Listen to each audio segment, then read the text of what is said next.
If you're a service business owner and you're unsure about how to follow up with your customers and prospects, then this training video is for you. Today, I'm going to explain how to build out funnels for prospects, customers, and everyone else in between. Forget about adding a reminder to your calendar or some sort of checklist.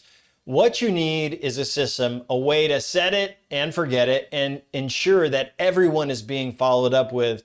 Today, you're going to see how everything comes together.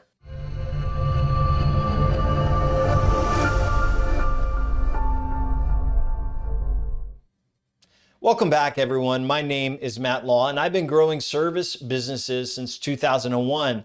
Today, we're covering one of my passions, and it's the last part of our four-part training. It's marketing automation. And so let's jump into the training.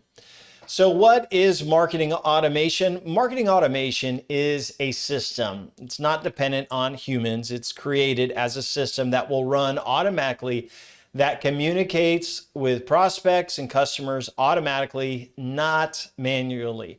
Once a business has established this system, it will send out personalized communication, meaning one-to-one merged information. It will send out these pieces, which we call touch points, based upon a predefined schedule. And so I want to start off by letting you know that marketing automation is something that takes planning. And you shouldn't just wing it, because if you do wing it, it can go really, really bad. People receiving the wrong communication piece at the wrong time makes for a really rough thing in a buying relationship. So it can go bad if you don't do things the right way. And remember, this is not spam. It is someone that has contacted you, that has joined your database, and it's your job to build a relationship with them through strategic communication. So what goes into marketing automation?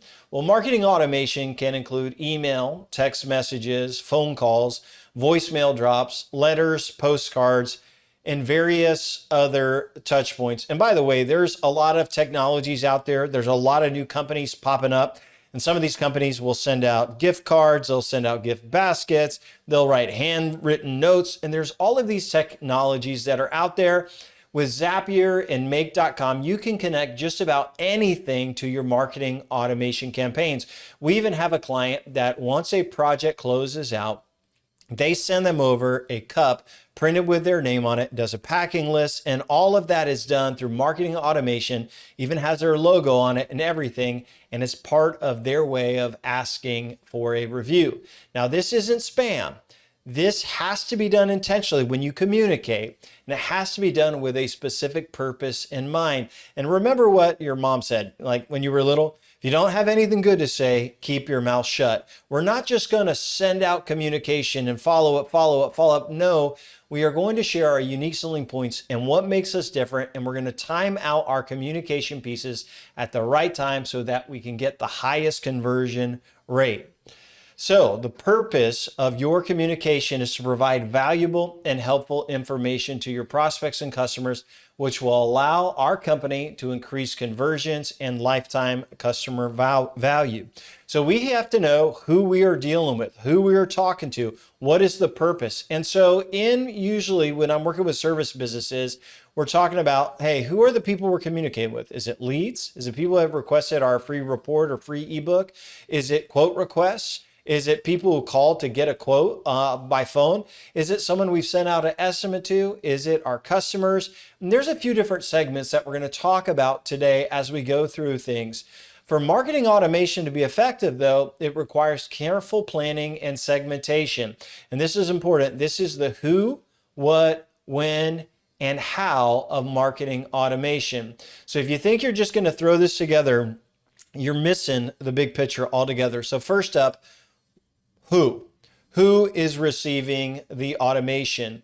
For most service businesses, these are the database segmentations that we use. It's usually people that have requested a free offer. And if you don't know what a free offer is, sometimes people aren't ready to request a quote yet. So sometimes they'll opt in for a free guide, like a, a kitchen design guide, or like garage door difference guide, metal roof versus shingle roof guide, like something informative that they will request from your website. It's one of your free offers.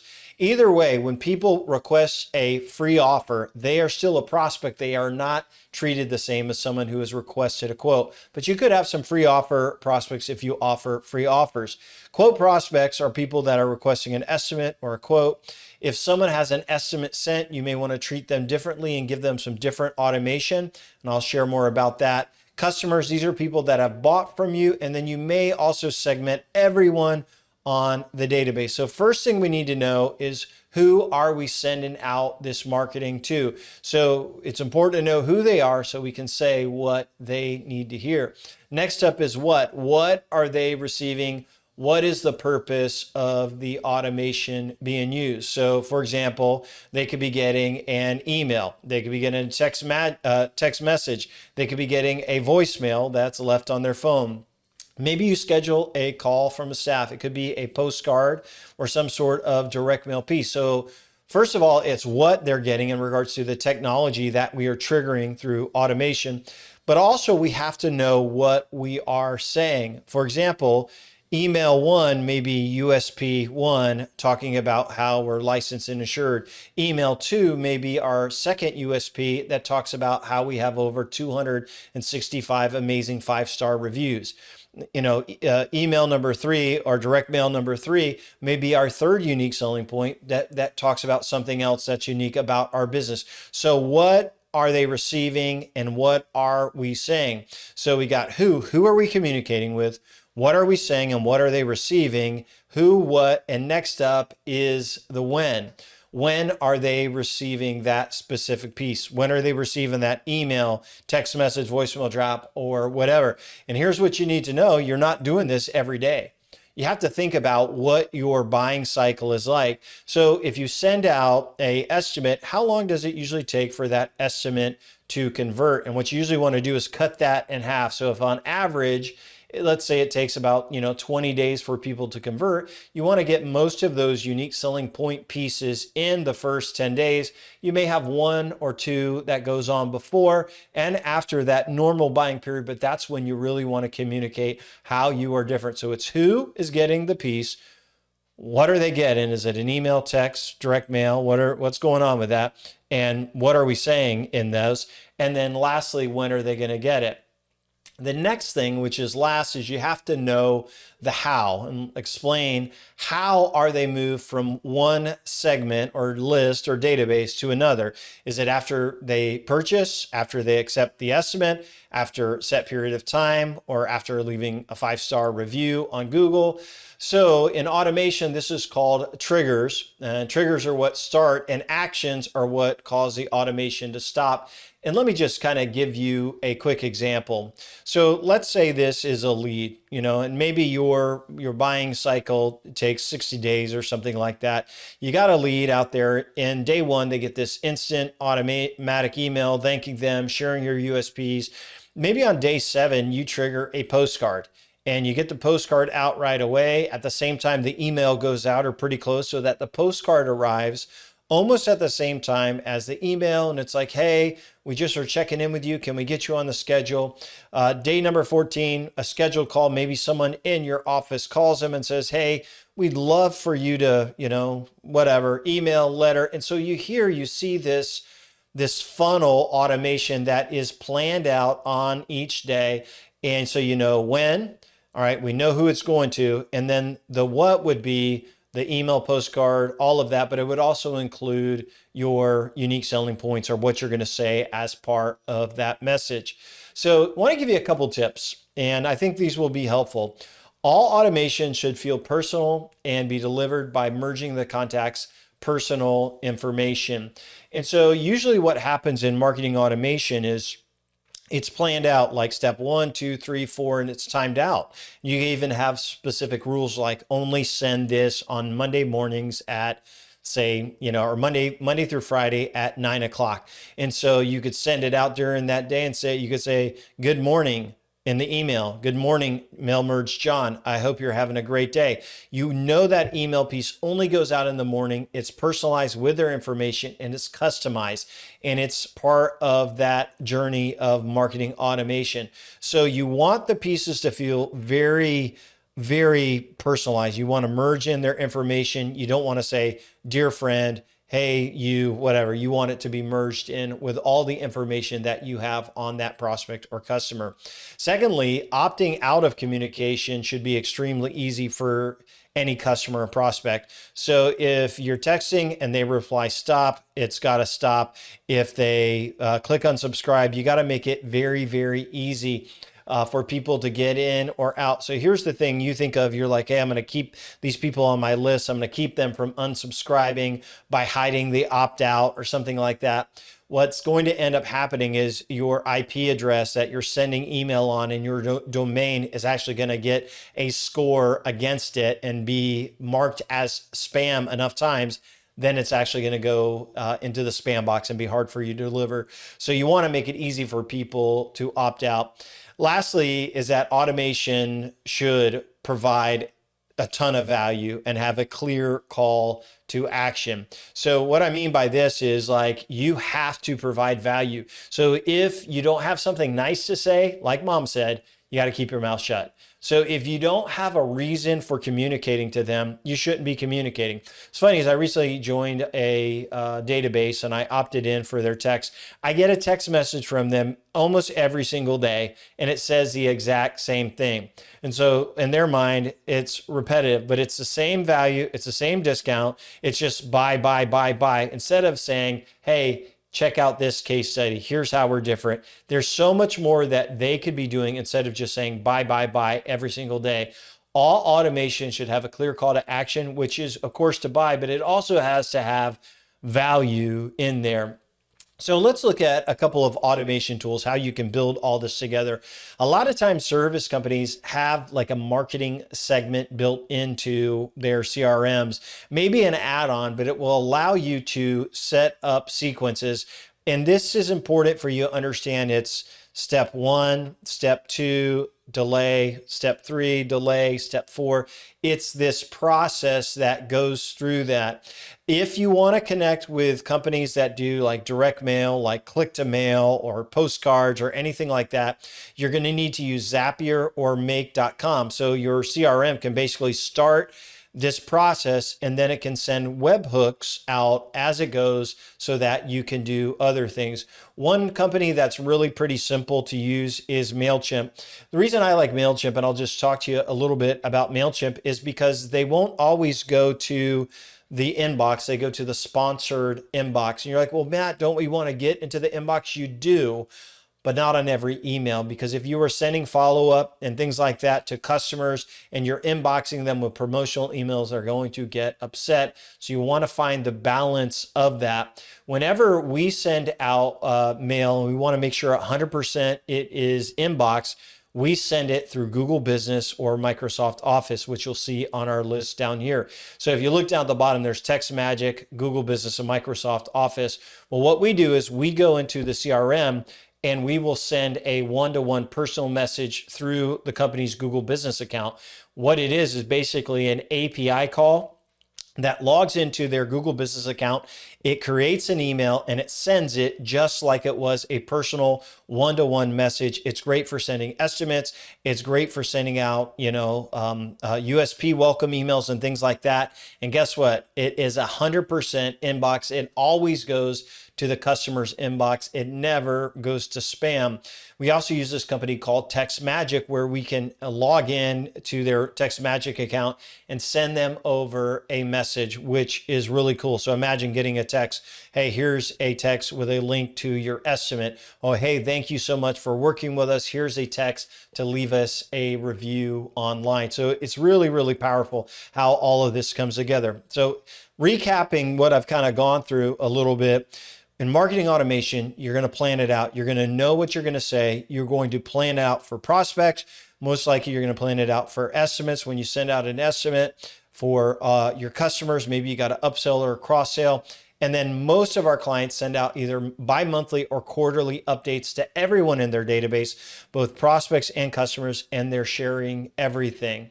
So what I'd like to do now as we kind of wrap up is I want to build just a quick sample automation of how this could work. And I'm being vague in a couple areas because there's so many different ways to do it, but you have to understand the principles for how everything goes. It doesn't really matter what tool you use because there are a lot of tools can do different things. The main thing is, are you getting to your inbox? Are you saying things that provide value? You're not communicating too much. You're not communicating too little, and you're measuring it to make sure everything is working the right way. So let's do this. Let's work on a quick marketing automation plan. And I'll walk you through the who, the what, the when, and how for a prospect campaign. Super simple here as we go. So let's look at the sample automation. So who's it going to go to? And let's say this is going to online quote requests. For your service business, if you're like one of our clients, we do quote request forms on almost every page of the website. So wherever they go, they can request a quote. Now, they've requested a quote, what happens? And so for most of our clients, they get an instant welcome email and a text. And so it will then log into the Google Business account and it will send out a welcome email. It usually attaches some PDF information. It thanks them for that. It tells them if the company has an option to schedule online through Calendly. Some of our clients have that they can go ahead and book, and it sends them a text all in one motion and it's instant. Then we usually add them to a MailChimp campaign, which will be a sequence of a few different emails, and then it would start a couple days later. So maybe on the day number 4, it's a USP email and a text follow-up. You could go on and you could have a USP email and a postcard sent. This can all be done through marketing automation. And you can go on through day number 10, 15, whatever, every couple of days. You just don't want to be too much, but you want to share how your company is different, how your company is better. And so this gives a chance. Now, let's be honest, not everyone is going to read every email. Not everyone is going to read every word on your website. We understand that. So that's why we're bringing them a folder with our USPs when we meet. That's why it's part of our overall message, our USPs, when the sales guys are there talking. It's part of the email sequence. It's part of everything that a company does. A USP is part of everything, but we still want to communicate that as we go out and we share our information. We definitely want to do that. So you could have, more emails. Remember, there's going to be an action. And so if this is someone who fills out a quote request online and our goal is to get them to book, right? So once the contact is scheduled for an estimate, what's going to happen is that is going to be the action that kicks them off of that campaign. So what's going to happen is they are then not going to receive any more automations on this sequence. This sequence would stop and they would be removed from this, and now they are scheduled for an estimate. Maybe they're going to go out there, and once the estimate process starts, then there may be a couple more emails that talk about reviews. So one USP email, when estimate goes out, we like to show all of the company's reviews and say, hey, 275 people can't be wrong about working with us, and look at our reviews, and we'll send that. And sometimes you can combine multiple USPs into one message. Check out all of our experience pictures. There's a lot of things that you can do. Just remember, this is a sample system of how things can be done. So let's wrap up by showing you the big picture of this formula. This is the last video in a 4-part training series that we've done. And hopefully you've got a lot of value in how it all comes together. But I want to kind of recap. So your unique selling points are your overall marketing message. This is why people should buy from you. It's based on, not on price, but it's based on value. You're trying to separate yourself from your competitors to show how you're different and compete not on just price alone, but by delivering a ton of value. USPs go into every area of your marketing. Every time you open up your mouth, you should be sharing your unique selling points, not just high pressure sales. Buy from us. Second thing we talked about was platforms and offers, and that I shared with you that you should have a quote form on every page of your website. And you should also come up with something free for people who are not ready to buy right now. So somebody may click on your Google ad campaign. Imagine they're coming over on Google Ads. They're checking things out, or maybe a friend told them about your business. They're checking your website out, but they're not ready to have you come out to their house. But you've got this great resource, this training, this tool, this guide to how to get the best deal, the best price, the best whatever, explaining the differences that they need to know before buying. It's a guide of some sort. That's your free offer. And you'll see if you put that on the footer of your website, pop-ups in different places, you will generate a lot of leads for people that did not request a quote. Then you will tie them into marketing automation. And when they are ready and they move from that A to Z spectrum, the buying spectrum, and they get to Z, they're going to work with your company because you will be the company that has followed up with them all of that time. We talked about the marketing arsenal in our previous video. This is all the forms of marketing that are out there. Remember, we measure marketing, and because you measure marketing, you know what works and you know what doesn't, and then you're going to generate more leads at a lower cost, more quote requests, more customers, and a better ROI on all of your marketing. In this video, we talked about marketing automation and how you can personalize and automate the entire process. Here's what I want to tell you. Over the last 4 years that we have been doing marketing exclusively for service businesses, I have been blown away by how many prospects and companies I talk to all the time that don't do a single one of these things right. Their message is just, hey, buy from us. We're nice. We're good. We're family owned and operated. On their website, they have very rarely generated a quote request. Most of our clients generate about half of their leads every month are generated from people filling out a form on their website because we make it so easy. You know, address autocomplete, making sure their email address is there, making sure everything is set. Most of them don't have free offers. In marketing, a lot of them are spending a lot of money on marketing, but unfortunately, they don't measure anything. They don't have UTM data tracking. They don't know what their return on investment is. And when I ask them about, follow up and how they're following up, most of them don't have a system in place at all. And here's what I want to tell you. Once you build this system, it allows your company to grow. Four-step marketing I've been doing for a lot of years, and we've had multiple companies grow by 300, 400, 500, 600, 700%. But here's what I'm going to tell you. Your small service business can bootstrap, probably not spend more than you're spending right now on marketing, and do these things the right way and can absolutely positively grow. And here's what I'm going to tell you. There's no pressure to work with us. There's no high risk or anything like that. What I would love to do is just give you our free book, the Service Business Marketing Blueprint. You can claim this in the description below by just going to our website and opting in for this. You'll then receive our book and all of our amazing resources. I'll pull these up for you. And of course, in these videos, I can't go into everything, but if you opt in for our training, you'll get our book, 100 pages. You'll also get our audio training series where I dig into SEO. We dig into Google Ads, Google pay-per-click. We talk about your thank you package, USPs. We dig into all of this stuff, and it's all free. I'll even give you some marketing tools and checklists so you can dig into all of that. And people say, well, like, Matt, why you give away free stuff? Well, this is part of the four-step marketing formula. It's the golden rule. You just provide helpful, useful information. You educate people about why you are better. Why are we a better choice as an agency versus the other agencies out there? Why would we be a great growth partner? And we share our unique selling points. We share value, no pressure. And if you help enough other people get to where they want to be, you'll have no problem getting to where you want to be as well. So again, my name is Matt Law. I want to thank you for watching our training series, and I hope you have an amazing day. Take care, everybody.